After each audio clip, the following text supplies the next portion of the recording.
क्या सचमुच किसी को श्री कृष्ण मिल सकते हैं? और अगर मिल जाएं तो कैसे पहचानें? क्या इसका अर्थ यह है कि कृष्ण हमारे साथ बैठेंगे, हमारे साथ भोजन करेंगे, हमारे साथ सोएंगे या हमारे साथ चलेंगे फिरेंगे? नहीं, कृष्ण प्राप्ति का अर्थ इससे कहीं अधिक गहरा है। आज हम इस वीडियो के माध्यम से समझेंगे कि कृष्ण प्राप्ति के लक्षण क्या हैं। पहला लक्षण, जब किसी को श्री कृष्ण मिल जाते हैं तो उसका हृदय अथाह प्रेम से भर जाता है। साधारण सी घटना भी उसके भीतर दया जगा देती है।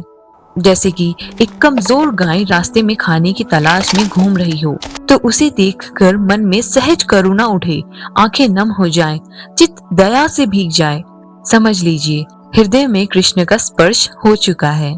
दूसरा लक्षण, जब कृष्ण हृदय में विराजते हैं तो मन में विकार जल्दी उत्पन्न नहीं होते।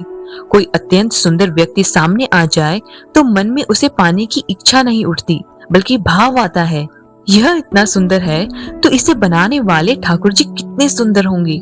किसी का धन देखकर लोभ नहीं, किसी का रूप देखकर काम नहीं, किसी की वस्तु देखकर आसक्ति नहीं। चित्त निर्मल, भाव शुद्ध, ऐसे लक्षण जहाँ दिखाई दें, समझिए वहाँ कृष्ण का वास है। तीसरा लक्षण, कृष्ण प्राप्ति से मन अत्यंत सरल हो जाता है। चतुराई, छल, तर्क सब पीछे छूट जाते हैं। कोई कुछ कह दे तो मन सहज विश्वास कर लेता है। एक बालक जैसा भोला भाव आ जाता है। जैसे बच्चा संसार को संदेह से नहीं विश्वास से देखता है, वैसे ही कृष्ण प्राप्त हृदय हर बात को सहज भाव से स्वीकार करता है। चौथा लक्षण, साधना बोझ नहीं बल्कि सौभाग्य बन जाए। व्रत करना, प्रातः जल्दी उठना, कथा सुनना, कीर्तन करना, नाम जप करना, ये सब कर्तव्य नहीं लगते। इसे साधक सौभाग्य मानने लग जाए।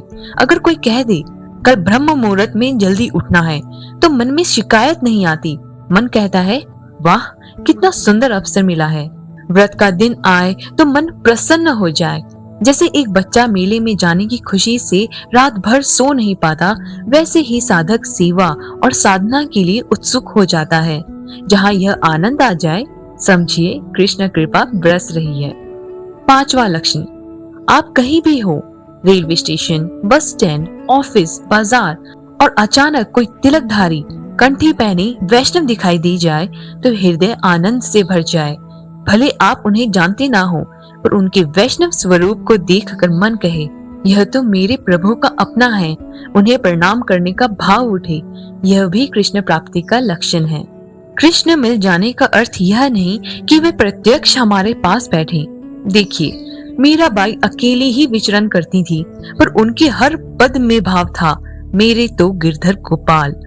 कृष्ण दिखाई नहीं देते थे, पर उनके स्वभाव, उनके प्रेम, उनके समर्पण से स्पष्ट था कि कृष्ण उनके साथ हैं।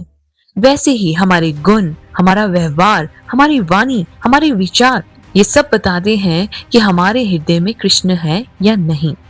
और कृष्ण प्राप्ति की पहली सीढ़ी क्या है? पहली सीढ़ी है नाम जप।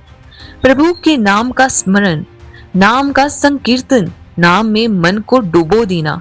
धीरे धीरे वही नाम चित्त को शुद्ध करेगा, हृदय को प्रेम से भरेगा और जीवन को बदल देगा। आइए आज से हम भी एक छोटा सा संकल्प लें।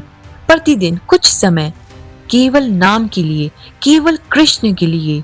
शायद किसी दिन हमारा हृदय भी प्रेम से भीग जाए और हम समझ जाएं, हमें भी श्री कृष्ण मिल गए हैं। हरि बोल।